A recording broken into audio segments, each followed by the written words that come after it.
opener. They go on the road at Kansas. I don't think that'll be too much of a problem as long as they get things worked out offensively. And another thing that comes up to mind with Baker Mayfield and Davis Webb is what's going to happen to Michael Brewer once he gets healthy. In Cliff Kingsbury's post-game interview, again, after the Texas State game, he was asked about Michael Brewer, and he just said it's kind of a day-to-day thing. He gets better every day.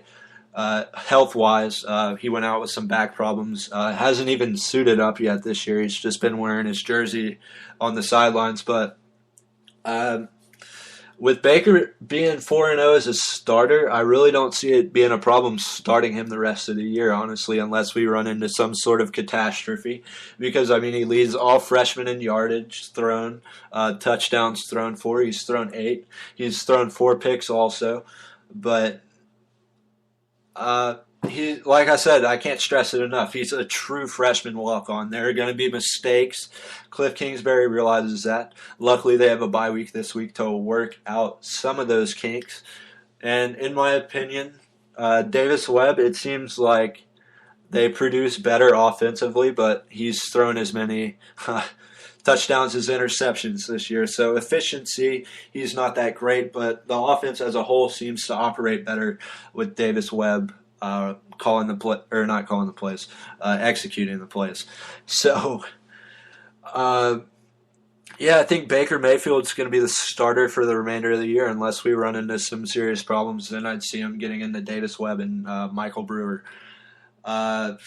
Texas Tech bye week this week. Didn't like what I saw offensively against Texas State. Their defense has definitely improved, which is a key. Baylor, by far the best team in the Big 12 this year, number 1 offense. Art Briles just has things rolling up there in Waco. Baylor is a team to be Baylor is a legitimate contender for the Big 12. I think they're going for it all this year. I think that's a definite possibility. You just have to get by Oklahoma. That's really the only team that I see posing a threat to Baylor this year. Maybe Texas Tech, they get that game later in the year. Offense may start clicking. And granted, all these predictions, they're kind of up in the air right now. You never really know what's going to happen until the helmet and pads come on and you actually see these games being played. But as of right now, Baylor is the best team in the Big 12, in my opinion. And, I mean, why not? They have the best. I mean, they're averaging like 65 points or something ridiculous like that a game. Granted, the competition they've gone up against this year hasn't been that great. I mean, they played Buffalo, ULM, some other scrub teams like that. It's just their speed that they have offensively. What Art Briles is doing up there in Waco, it's crazy. And it all started with Robert Griffin, in my opinion. I mean, Robert Griffin, I feel, put Baylor on the map. He made that place a destination to go in Waco. And you get into some of the recruits that I'll get into that on the next segment. Is Mac Brown on the hot seat in Austin? I'm going to take a quick break. Be right back. Nick Lott Show, Spreaker Web Radio. Mac Brown on the hot seat in Austin. I'll get into that on the next segment. I'll also get into Lou Holtz flipping out on College Football Live sometime last week. So we'll dive into that after this commercial break. Nick Lott Show, Spreaker Web Radio. Hey, guys. I think I'm going to ask that girl out over there. Her? Carl. You know how this movie ends, man. Let's take inventory. She's a legit 10, right? Right, and you're a 4. 3.5. 3.5. I see you more as an online dater. Which is terrific. Telling it like it is. Thanks. Your shot. It works better on the air. 4th down, red zone. Look in the mirror time. Look in the mirror and then take the 3. Listen to ESPN Radio anywhere, anytime. Bud Light presents Real Men of Genius. Real men of genius. Today we salute you, Mr. Silent Killer Gas Passer. Mr. Silent Killer Gas Passer. Last night you had the enchilada combo platter. This morning, the 3-cheese omelet with broccoli. This afternoon, you're a ticking time bomb. Because of you, A simple elevator ride is suddenly a 42-floor plummet into the very bowels of hell. You take my breath away. Who did it? Who cares? Sweet mercy, please just someone light a match. Sweet, sweet mercy. So crack open an ice-cold Bud Light, oh ninja of the nasty. And while you're at it, crack open a window. Mr. Silent Killer gets passion.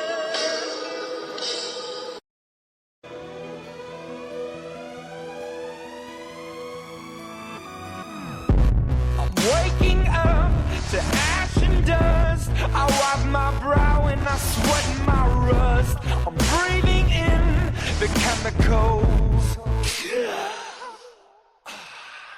Welcome back, Nick Lott Show, Spreaker Web Radio. Before I took my break, I mentioned is Mac Brown on the hot seat in Austin? Texas 2-2 this year, beat Kansas State last weekend, lost to Ole Miss at home, got ran all over by Ole Miss and BYU, and there was a lot of controversy. Is Mac Brown on the hot seat in Austin? What's wrong with Texas ever since they signed the deal with ESPN and the Longhorn Network, gaining more money than any university ever? Things have kind of spiraled out of control down there in Austin, and let's listen to Mark May and Lou Holtz argue about Mark Brown, because this was absolutely hysterical.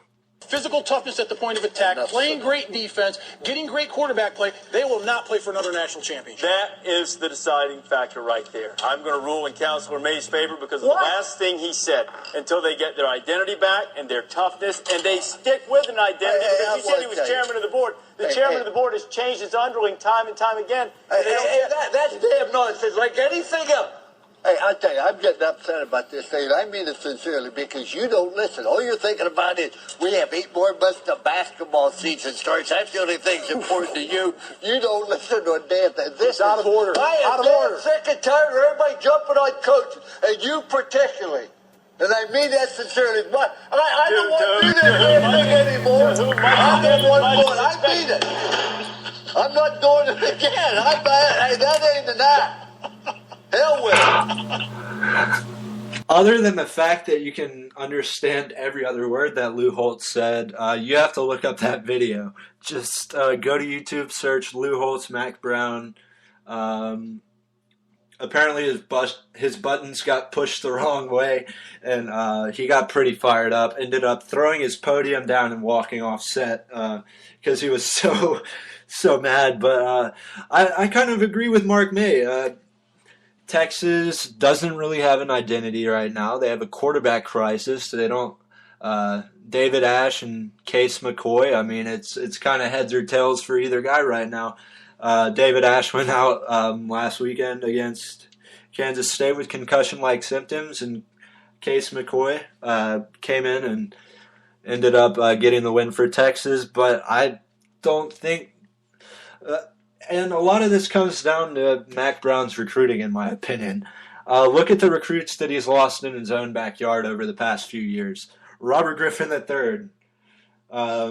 Texas heavily recruited him, and they wanted him to play defense.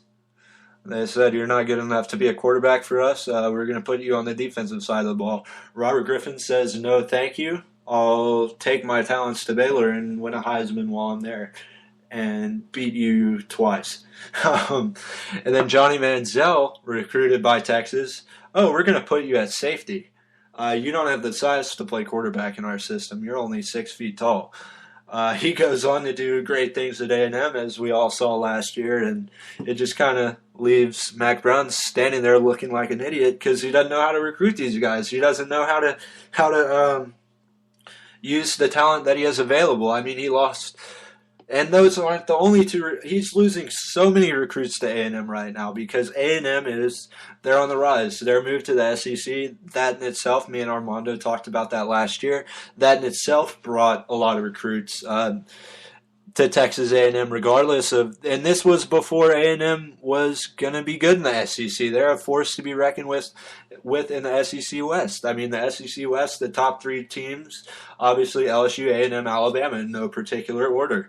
And I think it's going to stay that way for quite some time because guys like the type of offense that that Kevin Sumlin runs there. They want to be a part of.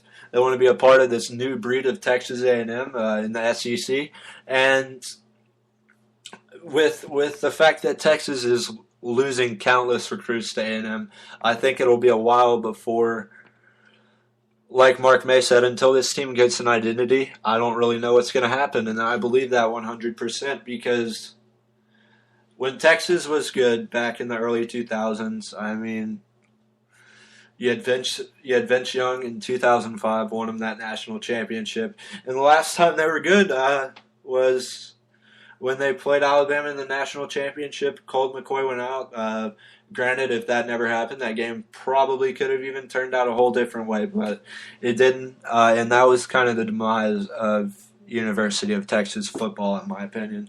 Losing that national championship, Texas signing that deal with ESPN and the Longhorn Network, I think that was the worst. From a business standpoint, it makes a hell of a lot of sense. I mean, how much money is that contract worth?